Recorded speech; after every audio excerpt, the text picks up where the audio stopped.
Hey, hey, hey! Hello everybody, welcome back. My name is Darylyn, and look who's decided to join us today. It's little Miss Pippa.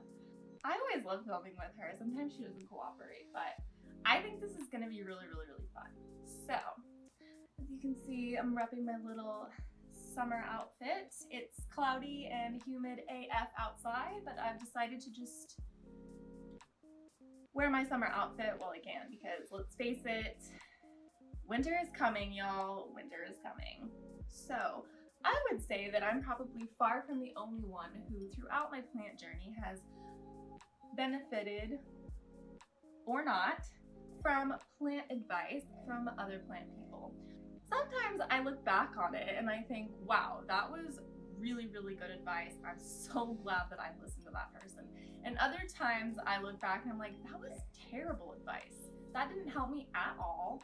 That actually made things worse. And I mean, at least now I'm able to kind of like chuckle about it and laugh at it. But you know, in the moment when your plants are either failing or flying, the feelings are very, hey baby girl, is it okay if you just maybe don't snort so loud? Yeah, here you go. There you go. At this point, it's kind of funny and entertaining to look back and be like, really grateful for the times that I got really good advice and that sent me in the right direction, and also really bad advice that set me back a few steps that I had to then re-examine and think critically about why this may have made sense to whomever gave me the advice, and also why it wasn't really working out. So I'm going to be presenting to you, for your viewing pleasure, a two-part series on the best and worst plant advice that I've ever received. And today we're gonna get started with the worst. But before we get into it, if you could please do me a solid and hit that like button, or maybe even subscribe. That would really help me out a lot with the YouTube algorithm. Look at this little girl. She wants you to subscribe. Isn't that right, baby girl? She says, yes, mommy, I want you to get all the subscribes. Good girl, Pippa, good girl. And then if you have any thoughts on what we talk about today, go ahead and leave a comment below and join the conversation. This channel's still small enough that I'm pretty much able to respond to them all, so I'd love to chat with you. And now, without further ado, here are the top worst pieces of plant advice that I've been victimized by over the course of my plant journey. Okay, so I think this first one is something that the aroid community has really been grappling with as a whole, and I'm probably far from the only person who has tried this thinking it was tried and true wisdom and failed it. And that is that a standard chunky aroid mix that will work for most aroids consists of 1/3 bark, 1/3 potting soil, and 1/3 perlite.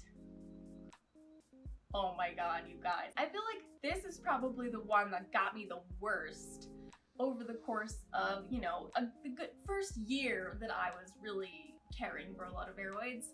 This soil mixture, conventional wisdom, is just not it. I don't really keep any of my plants in that anymore, except for I have a few that, you know, they came to me in some sort of soil mixture. Other than that, I would never put an aroid in this mix.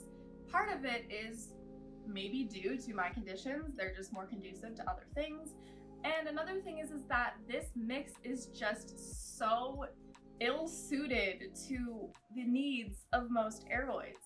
I've personally found that I struggle the most at knowing when to water my plants and keeping up with watering them when they want to be watered. And so for me, this well-draining, chunky mix just didn't get it done. I have actually had a lot more success and a lot less stress keeping as many plants as possible in semi-hydro. Aroids in general really like consistency, and so being consistently able to access their water works a lot better for me in keeping them happy than trying to be consistent with watering them when they are at the same level of dryness. I have too many plants and too many other things going on for that to really be practicable for me, so that is why standard chunky aroid mix was one of my top worst pieces of advice that I've followed. The second thing is that super high humidity is always good. It is not. Super high humidity is not always good. In fact, there are a lot of aroids that are not going to thrive in humidity at 100%.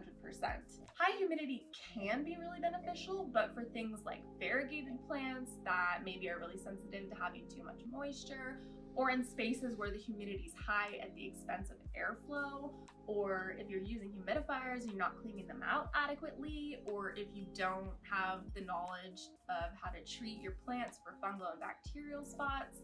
There's just so many ways that high humidity is not the answer to everything. I personally have a theory that there are a lot of issues that people have with their indoor houseplant aroid collections, where people are very quick to say, oh, it's not enough humidity, and it's actually not enough airflow. Granted, there are certain plants that will have troubles in lower to mid-level humidity, but for the most part, there's a lot of workarounds, and who wants to have their house full of mold anyway? So I think that each and every plant parent really has to approach humidity specific to their own conditions, and conventional wisdom, it may work for you, but it's probably better to just kind of feel it out and see how it goes. If you do have plants where you really feel like they need that high humidity, you can always get a greenhouse cabinet or grow tent or a terrarium or any number of other encased environments where those plants can get what they need without it being at the expense of everything else that's going around. So for this next item, we are talking about preserving variegation. So everybody knows that there are a lot of beautiful variegated plants out there, and not all of them are stable. Sometimes variegated plants can revert, or they just start pushing out patterns of variegation that are not high enough or just aren't what we're looking for. And so in those cases, we have to cut the plant back in order to hopefully activate a bud that is going to produce better visual results. However, I've seen a lot of how to manage variegation tutorials that advise people to go back and decide where to make their cuts based on the variegation that's on the leaves. No, that's not gonna work. That doesn't work. That's not the variegation that actually matters. For a lot of plants, and the best example of this is variegated Monstera deliciosa, small and large form. The variegation that matters is the variegation on the stem, specifically where the auxiliary bud is located. If you can locate the auxiliary bud and you see that it has variegation on it, not too much and not too little, you should be good to go with being able to rely on the fact that that auxiliary bud, if it activates, is going to push variegated foliage. So it's much better to look at the buds and cut back to the first bud that looks promising, rather than looking back to the first leaf, because the answer to that problem may not be the same depending on how the plant looks. Moving swiftly on, clustering your plants together. This is kind of one of those things where it's like an old wives' tale kind of like home remedy to increase humidity. I guess if you don't want to have a humidifier, people say you can cluster your plants together to raise the humidity, or you could use a pebble tray to increase the humidity, and if you have one pebble tray, you're probably going to put all your plants on it. That doesn't actually do anything to raise the humidity. I checked with my hydrometers. I didn't want to use a humidifier for forever, and I tried this and it did not work at all. It did not raise the ambient humidity around my plants, even 1% compared to the other parts of the room. It's basically just completely useless. However, I will say that excessively clustering your plants together is a really bad idea, especially if you don't have your pest control down. If you have all your plants clustered together and then a pest outbreak hits, guess what? They're all gonna get hit, and it sucks. It's going to be a pain in the ass to get them all right again. So do yourself a favor, Don't cluster your plants all together thinking that they'll get benefits of humidity, ignoring the fact that it's especially important to do pest control. Speaking of pest control, how many of us have been told that neem oil is some sort of magical substance that is a one-stop shop for all pest control? People talk about that shit like it's some sort of like magic thing, that it just doesn't matter what pest you see, oh, put some neem oil on it, oh, put some neem oil on it. I'm here to tell you from personal experience that that does not work. Neem oil is not going to be a short-term solution for you in a pest outbreak. Like, if you're at the point where you're seeing bugs on your plants, like, it's too late for neem oil. Like, that ship has sailed. You're gonna have to bring out the big guns, and neem oil works a little bit better as a preventative measure. Apparently the way it works is that if you have neem oil with the components in it that actually does this, is that neem oil gets onto the plant and it then disrupts the digestion of the plant matter in the pest, and then they starve to death and they die, and that's how they're wiped out.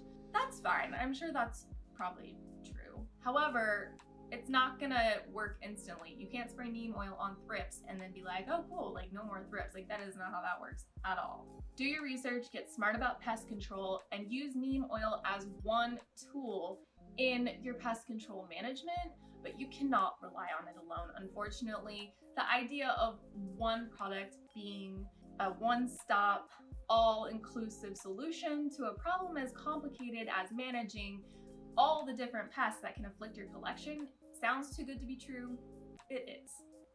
And the last thing I want to talk about really quick is kind of a little bonus item, and that is, I've heard some people say that they have like an unofficial rule in their plant hobby that if they kill a plant 3 times, that's it. They're never trying the plant again.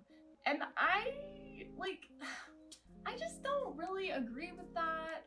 I can't think of off the top of my head of any plant that I've killed 3 of, but I just feel like there's so many like conditions and circumstances that goes into like why you killed the plant.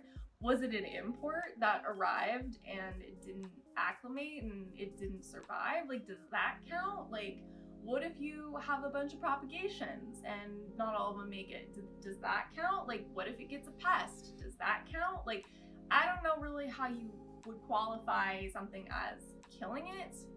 And I just think that there's a lot of room for growth, you know? Maybe don't buy it again, but maybe trade for it? I don't know. I just don't really like hard and fast rules, so that kind of restriction for sure isn't for me. But I guess if it's, you know, you kill a Monstera obliqua 3 times, maybe, yeah, maybe wait on getting another one because those are not cheap. But anyway, those are the top worst pieces of advice that, well, I could think of in time to shoot this video. If you would like to share some of your worst, most misguided, horrible pieces of advice that you've been given in the comments below, please do. I would love to read them and laugh maniacally at all of the silly, misguided advice that we've all been given. Make sure to join us next time for part 2, where I go over the top best pieces of advice I've been given, because I like to end on a positive note. That's gonna be it for today, everybody. Say bye, Pippa. Say bye-bye. Bye.